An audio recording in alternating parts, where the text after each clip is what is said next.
Bir minutga ko'p emas, ko'p gapirmayman, men xotindoyim. Qisqa qilaman, lekin isi bor.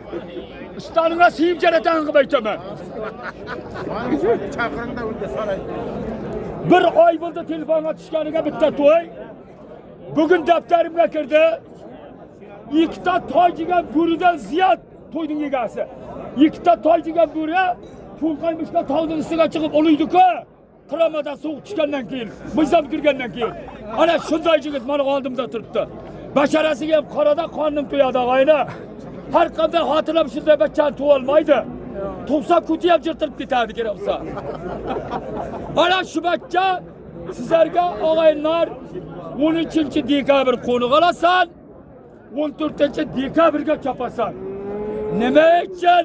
3 oy 4 oy oldin chista belgilaydi. Beradigan to'y. Davlatman to'y. Boy badavlat to'y jo'ralar. Tuya bilan to'yda sarka bilan qo'chqar o'rniga aytiladi. Mana shu yerda adres. Tolibaydi bo'la xo'shbirlardan. 14-dekabr kuni shu salani deb ko'rasan. 13-dekabr qo'niq olasan. Tushunarlimi? To'ysama hapa qiladi lekin. Ana bo'ldi.